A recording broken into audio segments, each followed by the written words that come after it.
Welcome to my video. SCRT Telangana, Class 10, English, Unit 1, Reading B, Part 3. Every success story is also a story of great failures. In Part 1 and 2, we have come across two main persons. One is Abraham Lincoln and the difficulties or struggles he faced in his life. And the next one, Lady Forrest, and how it was hard for him to be successful. So, in both cases, we have seen that in spite of having such problems, they could become successful because they took things in the right way, they had the right attitude. And in this video, we will see Wright brothers who faced such situations, difficulties in their life, but how it helped them to be successful. Each time they failed, they tried to bounce back. And they were trying to do something that people considered as impossible, that heavier than something air, some object or something that is heavier than air, they were trying to fly. So the New York Times, New York Times editorial questioned them, and maybe in a week's time, they were able to take their first flight. So we have a video in connection with that. On December 17, 1903, the history of aviation was changed forever when the Wright brothers made the world's first successful flight. You might think that their design was so simple. The propellers move the aircraft forward, the wings produce the lift, and the aircraft stays in the air. But when you examine it closely, you will be amazed by the numerous ingenious technologies these high school dropouts developed 100 years ago. Their design was so complete that even the current modern aircraft use the same principles of flight.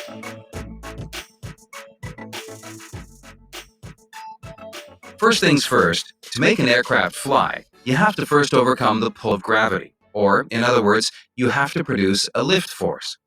The Wright brothers borrowed the idea of lift generation from their own earlier experience on gliders. They knew that when air flowed over a curved surface, it generated a lift force.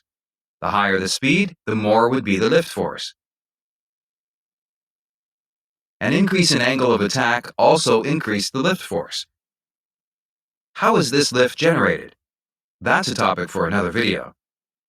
To make the aircraft move forward, two propeller blades were used. They produced thrust force, again from the same airfoil principle.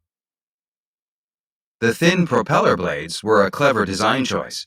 Until then, the common belief was that an aircraft propeller should be something like that of a ship's propeller. However, the Wright brothers proved that to work efficiently in air, a high-speed, narrow blade was the ideal choice. Moreover, you will notice that the blades were rotating in opposite directions. This was another crucial design decision. Without this, control of the aircraft would not have been possible. We will learn about that at the end of the video. The blades were driven by an engine which sat on the wing.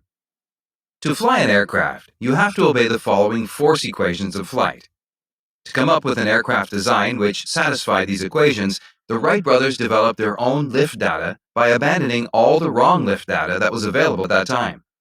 The Wright brothers' wing had the top point near the leading edge. This design produced much more lift than the top at center design used at that time. With an optimized wing design alone, this aircraft would not lift from the ground. The Wright brothers realized that the existing heavy automobile engines being used were the main villains. They had to make the engine lighter without compromising its power output. Only a powerful engine could give the aircraft a good speed. As explained earlier, the more the speed, the more the lift. Unable to find any such engine, with the help of their mechanic, the Wright brothers designed and built their own engine, a lightweight 12-horsepower petrol engine. Even before the new engine development, the Wright brothers had calculated that they needed an engine of less than 200 pounds in weight, with at least 8 horsepower to meet the equations of flight. To reduce weight, they even cast the crankcase with aluminum, a first at that time. They painted the crankcase black so that their competitors would not know about the construction material. You can see the details of the chain and sprocket mechanism used to transfer power from the engine to the propeller blades.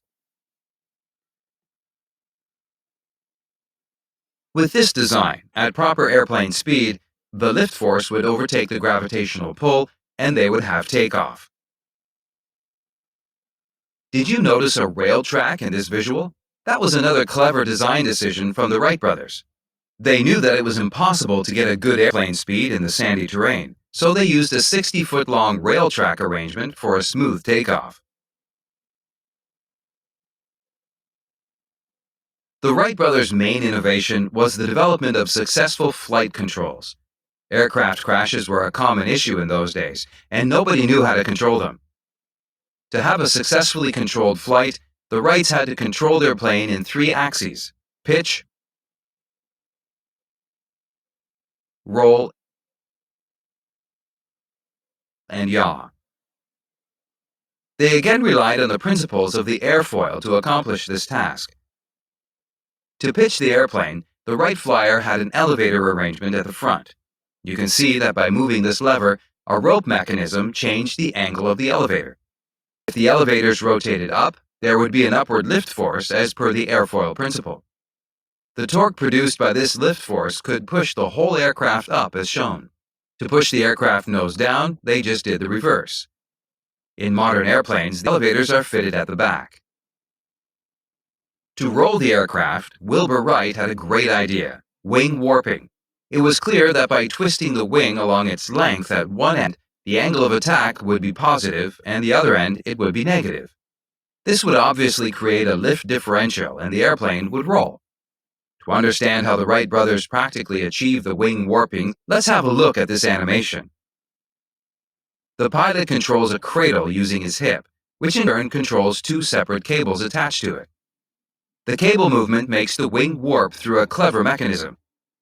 This is a brilliant mechanism. We need a separate dedicated video to understand the details of it. In modern aircraft, ailerons are used to generate the lift differential. However, when the Wright brothers first tried to roll the aircraft using wing warping, the result was disastrous. They noticed that along with the rolling, the airplane took an unintended turn as shown. They called it a steering reversal problem. This phenomenon is now called adverse yaw.